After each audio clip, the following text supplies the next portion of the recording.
Alors je reprends sur le cours.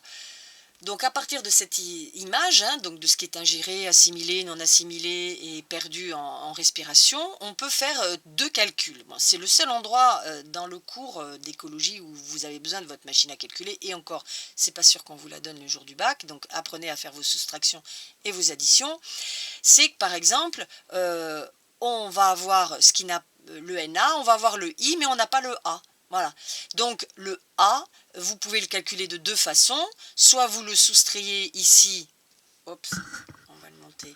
Voilà, le A, c'est des mathématiques tout bêtes, hein. Vous enlevez le A du I, ben c'est normal.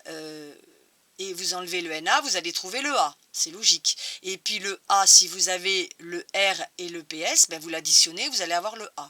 Et ainsi de suite. Si vous n'avez pas le NA, eh ben ça sera I moins A.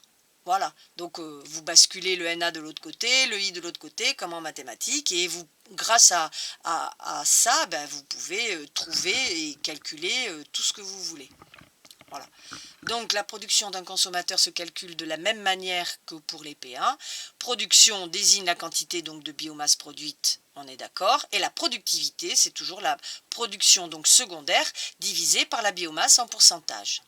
Donc à partir de là, vous allez avoir le flux d'énergie en kilojoules. Toujours pareil. Et pour la photosynthèse, donc je vous ai mis un petit encadré, capte en premier l'énergie solaire qu'elle transforme en énergie chimique et puis un petit peu sous forme de chaleur.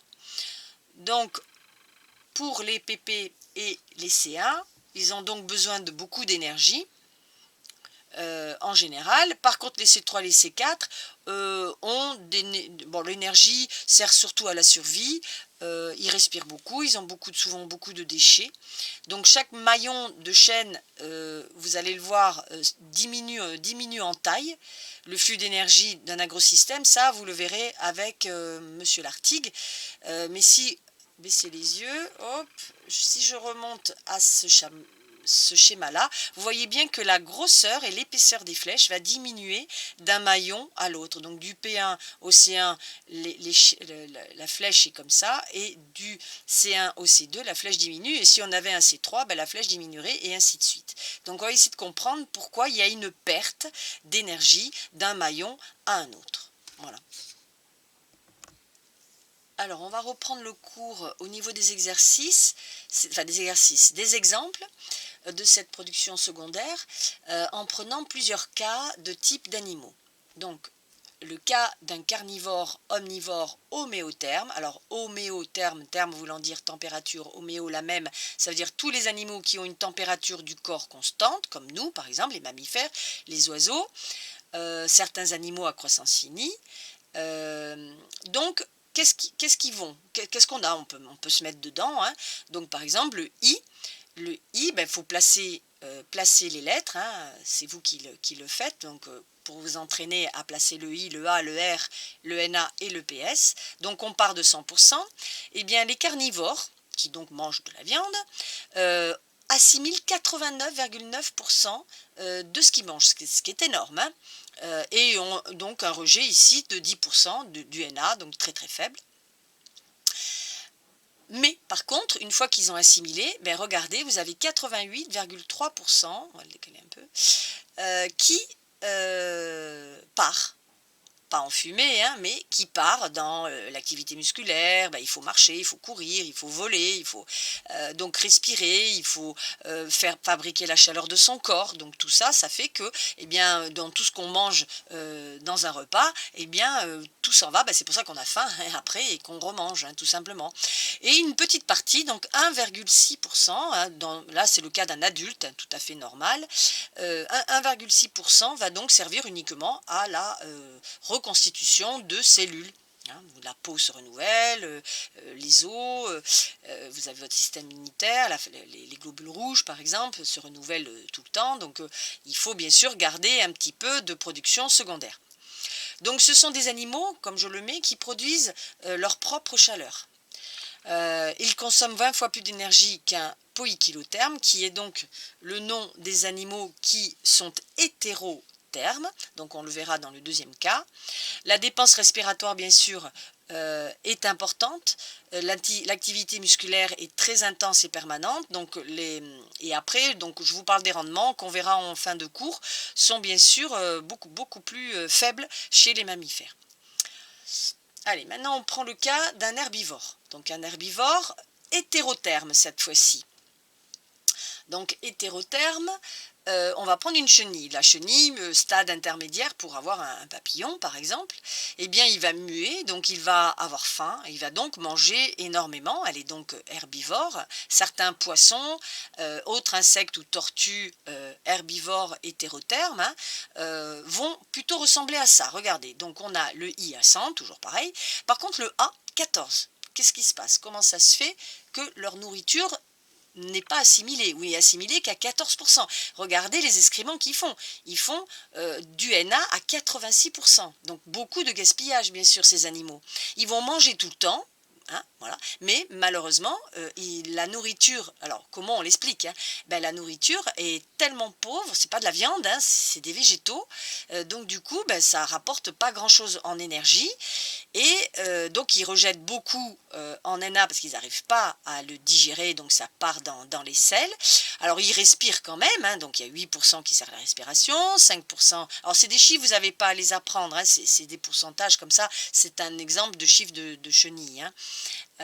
Donc voilà, la production secondaire, par contre, est de 5,2%, beaucoup plus forte que la nôtre, parce que bon, il faut qu'il fasse ses mues, la chenille, hein, donc il faut quand même qu'elle fabrique de la matière organique, qu'elle fabrique des cellules pour pouvoir grandir et faire après un papillon, hein, dans ce cas-là.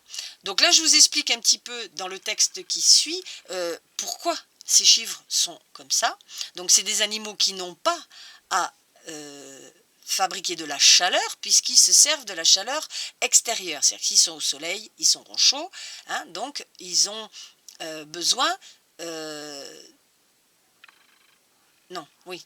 Donc ils ont, pardon, je vérifie, c'est bien des hétérothermes, c'est-à-dire qu'ils ont donc des températures différentes, j'ai oublié de l'expliquer, en fonction de l'endroit où ils sont. S'ils sont au soleil, ben, la température de leur corps va remonter. Si vous mettez une tortue au soleil, elle peut monter à 40 degrés. Par contre, si, quand elle en a marre, elle va dans une grotte ou elle va dans un trou, et sa température peut tomber largement autour des 30. Hein, d'accord donc voilà, c'est comme un serpent non parce que c'est carnivore, mais un autre un lézard par exemple, hein, qui est donc, il y a des lézards herbivores, hein, voilà, dans ce cas-là. Donc il faut faire toujours très attention à ce qu'ils mangent.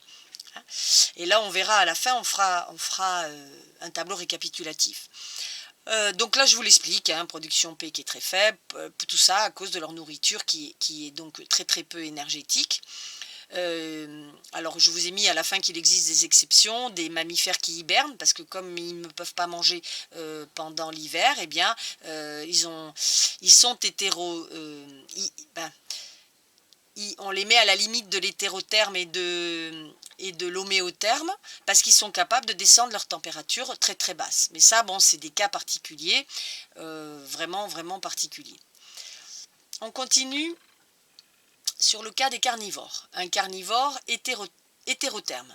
Donc toujours pareil, par exemple un serpent, une salamandre, ils sont carnivores, mais la température de leur corps n'a pas d'importance. C'est-à-dire que dans le cas, ils vont au soleil pour digérer, puis quand ils ont digéré, eh bien, ils vont dans une grotte, dans un trou, et ils n'ont pas besoin d'avoir une température. Donc regardez un petit peu, alors la différence par rapport aux vrais herbivores, regardez, ils ont une assimilation de 90%. Alors pourquoi les uns c'était 14 et là maintenant 90? Pourtant ils sont tous les deux hétérothermes. Ben, il y en a un qui ne mange pas la même chose que l'autre. Hein. Il y en a un qui mange de l'herbe, donc très peu énergétique, donc ben, il en assimile très peu, alors que l'autre il mange de la viande qui est donc très énergétique, donc il en assimile beaucoup. Et en plus, regardez, le PS, la production secondaire, est de 55% sur les 90 qu'il a assimilés. Alors, il en a perdu pour respirer, il en a perdu pour se déplacer, mais quand même, il en a utilisé beaucoup. Pourquoi? Parce que ce sont généralement des animaux à croissance continue. Un serpent grandit à vie, une salamandre, pareil. Alors, À partir d'un moment, bien sûr, il ne va pas prendre 10 centimètres, hein, mais il va muer tout le temps et grandir toujours un petit peu. Donc c'est vraiment des cas particuliers. Ce sont des animaux qui assimilent très bien ce qu'ils mangent et qui, par contre, fabriquent beaucoup de matière organique. Et on va terminer par les détritivores. Les détritivores, alors eux, c'est ceux qui se trouvent donc dans la faune du sol. Ils doivent travailler très vite, se multiplier très vite, car ils doivent accélérer la décomposition de la matière organique, donc très très vite. Donc ils ont tout très fort, le R, le Na, le P. Hein. C'est vraiment des cas particuliers parce qu'on ne va pas leur demander de mettre un an pour détruire un cadavre. Hein. Donc il faut qu'ils aillent très vite. Et donc du coup, la nature leur a donné un fort taux d'assimilés et de production aussi. Voilà. Donc par contre, ils font aussi des excréments en grande quantité, parce que quand quand ils sont en train de décomposer un cadavre, ça va, mais quand ils décomposent de la matière, un tronc d'arbre, eh bien, eux aussi vont avoir des difficultés à digérer la cellulose, et donc vont faire des excréments de grande taille. Donc voilà pour le flux d'énergie de ces animaux. Oui, j'ai oublié de vous montrer la page du cours, justement, enfin du livre, à la page 115, où on vous explique effectivement le R. Là, ils vous ont pas donné le nom des animaux, mais la production primaire, un C1 et un C2. Bon, ça, c'est pas grave, mais vous voyez que les grosseurs des flèches ne sont pas du tout les mêmes, hein, en production nette, ici, en production secondaire, ici. Donc ils ont pris un herbivore et un carnivore. Voilà, avec un petit peu. Par contre, ils n'ont pas grossi les flèches, ils ont gardé les flèches de la même taille, ce qui est... Voilà, ils auraient pu faire un petit effort au niveau des flèches. Donc basez-vous surtout sur les grosseurs de flèches, parce qu'on peut vous les demander, hein, on peut vous demander de le... Ou alors on peut vous donner un document comme ça et de l'interpréter. Voilà, je pense que ça sera plutôt ça qu'il y aura au bac, c'est-à-dire qu'on va vous donner un vrai document, hein, comme je vais vous en donner un exercice, et puis on va vous demander d'interpréter les chiffres, savoir pourquoi il y a un gros R, pourquoi il y a un PS important, pourquoi, voilà, c'est ça que vous devez absolument comprendre. Analyser et comprendre les chiffres.